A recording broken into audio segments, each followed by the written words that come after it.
dia para todos vocês que sempre nos acompanham com a nossa leitura do Alimento Diário. Já estamos finalizando o livro 6. É o último livro da série Então Virá o Fim. Estamos desfrutando de A Vinda do Senhor está às portas, do nosso amado apóstolo Pedro Dong. Estamos na semana 3 e a semana 3 traz para nós o tema O Abominável da Desolação. Hoje, sexta-feira, vamos desfrutar das 3 sessões da resposta do Senhor aos discípulos. Vamos começar logo com um versículo para ler com oração. Que versículo forte e maravilhoso. Mateus 24:13, que diz: aquele, porém, que perseverar até o fim será salvo. Que essa leitura de hoje possa nos fazer perseverar, que possamos ser perseverantes todos os dias, ó Senhor Jesus.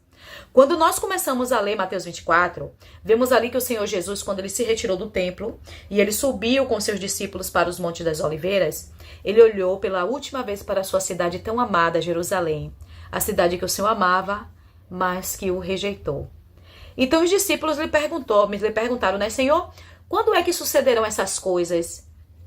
E que se haverá, assim, né, com respeito à consumação do século. Os discípulos, eles perguntaram isso por causa do que o Senhor falou antes.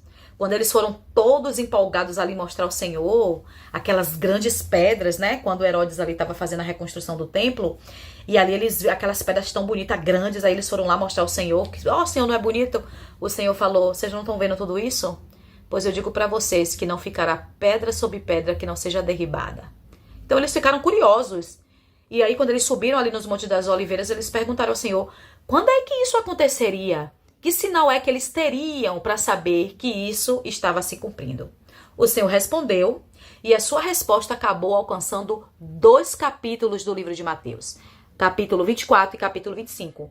E para nós entendermos bem, vamos dividir elas em 3 sessões. A primeira resposta diz respeito aos judeus. Essa resposta está em Mateus 24, do 4 até o 31, e ela deve ser interpretada de uma forma literal. Por exemplo, quando fala ali do inverno no versículo 20, é realmente a estação do ano. Já a segunda resposta é referente à igreja, né? Ali em Mateus 24, do 32 até o capítulo 25, versículo 30, e deve ser interpretada espiritualmente. Por exemplo, quando fala do verão ali no versículo 32, simboliza o período do final dos tempos. Já a terceira resposta diz respeito aos gentios, às nações, né? Ela vai de Mateus 25, do 31 até o 46 e deve também ser interpretada literalmente. Vamos começar pela resposta referente aos judeus. Jesus, ele falou o seguinte: vede que ninguém vos engane, porque virão muitos em meu nome dizendo, eu sou Cristo, e enganarão a muitos. Em Mateus 24, ali do 4 ao 5, Jesus, ele começou respondendo dessa maneira porque os judeus, eles esperavam que eles esperam o Messias até hoje. Imagine só, o Messias estava ali com eles, eles não receberam. Então, eles ficaram propícios e hoje ainda é mais forte isso, né? Infelizmente, muitos serão enganados. Jesus também profetizou sobre guerra, fome, terremoto, em vários lugares. Nos versículos 6 e 7... ele falou sobre isso, e essa guerra no leste europeu ainda trará muito sofrimento no mundo. Porque lá é uma região produtora de alimento, né? E terras arrasadas pela guerra não produziram, a fome vai surgir, os preços vão subir, a inflação vai aumentar, e as nações vão ficar perdidas, vão entrar em colapso mundial. Ó Senhor Jesus, o mais interessante disso é que isso é apenas o princípio das dores, como fala Mateus 24:8. O grande retorno de Jesus em glória marca o final da ordem mundana. Ó Senhor Jesus, que é o que vivemos hoje, né? E isso pode fazer com que surjam muitos falsos profetas, muitos messias, e os judeus podem acreditar. Ó Senhor Jesus, aí vem guerra, tribulação, terremoto, vulcão, tempestade, alteração na atmosfera e no clima. Vem os falsos profetas que eu já falei, né?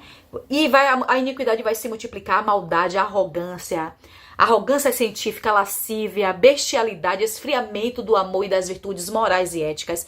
Todos esses são apenas sinais que criam um ambiente para a manifestação do maior de todos os sinais, que é a pregação do evangelho do reino.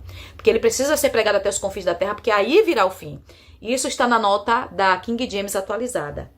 Aí agora eu pergunto, não já vimos alterações climáticas como frio, calor, seca, inundações em vários lugares? Mas o maior sinal da vinda de Cristo não é nada disso. O maior sinal da vinda de Cristo é a pregação do evangelho do reino, que é um viver real. Porque não dá para pregar o evangelho do reino somente na teoria. Graças a Deus, Hoje o Senhor tem nos levado ao nível da realidade do reino dos céus. Nós não só pregamos o evangelho, como também vivemos esse evangelho. Não tem como pregar uma coisa e viver outra. Talvez, não estou dizendo que é, mas talvez com o evangelho da graça ainda podemos conseguir fazer isso, mas com o evangelho do reino não tem como. Você precisa viver o que você prega, porque ele é um evangelho muito elevado. Um exemplo disso são as nossas orações na rua, quando as pessoas têm sido tocadas no íntimo e ela tem dado testemunho de como diferentes essa oração são, e isso tem trazido para ela uma realidade muito maravilhosa. Ó Senhor Jesus, como é maravilhoso fazer parte disso. No versículo 9 de Mateus 24, o Senhor Jesus, ele falou, sereis atribulados. Isso se aplica muito bem ao que o Senhor disse em Mateus 10, do 17 ao 20, quando enviou os 12, para a pregação do evangelho. Ele disse, tenham cuidado com os homens, porque eles os entregarão aos tribunais e os açoitarão nas suas sinagogas. Por minha causa, vocês serão levados à presença de governadores e de reis para lhes servir de testemunhos, e eles aos gentios. E quando entregarem vocês, não se preocupe quanto ao que vocês vão falar, porque naquela hora lhes será concedido o que vocês dirão. Afinal, não são vocês que estão falando, mas o Espírito do Pai que está em vocês. É quem fala por meio de vocês. Eu li isso na versão Nova Almeida atualizada para ficar mais fácil. Agora imagine naquela época dos apóstolos, que já havia perseguição ali contra os cristãos. E quando chegar o final dos tempos, o ambiente será o mesmo ou até pior. E aí vem o versículo, que nós lemos com oração, que aquele que perseverar até o fim será salvo. Ó Senhor Jesus.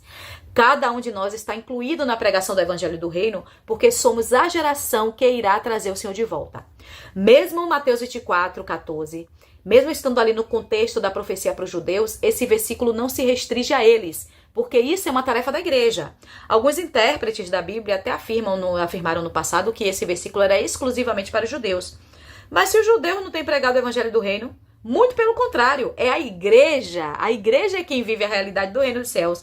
Nós temos a obrigação de pregar o evangelho do reino, pois essa prática dita a chegada do fim dos tempos. À medida que formos usando as ferramentas que o Senhor tem nos dado, vamos alcançar mais pessoas para a edificação da igreja e automaticamente todas essas profecias vão se cumprindo e a grande tribulação vai se aproximando, como o Senhor profetizou. E não podemos esquecer que lá em Mateus 24 fala que ainda não é o fim. O versículo 6, ele nos dá essa base. E esse trecho, ele é explicado pela seguinte nota. A expressão fim denota a consumação desta era, que serão os 3 anos e meio da grande tribulação. Embora o versículo 6, o 9 e o 14 estejam nessa seção relativa a Israel, às tribulações e à perseguição do evangelho mencionada nesses versículos, ocorre de modo geral para todo mundo. Para todos nós, ó Senhor Jesus, todos do tempo da ascensão de Cristo e até o final dessa era. O versículo 15, depois o 14, ali fala também da grande tribulação. O versículo 21 fala do anticristo, Fala ali que a imagem vai ser colocada ali no templo, tornará uma abominação, que é o título da mensagem do Alimento Diário dessa semana. Vocês podem ler a nota lá em Mateus 24:6, na versão restauração, para ficar bem mais claro. Mas amanhã nós vamos dar continuidade com as sessões da resposta do Senhor Jesus aos discípulos. Mas eu quero abençoar vocês agora com uma oração.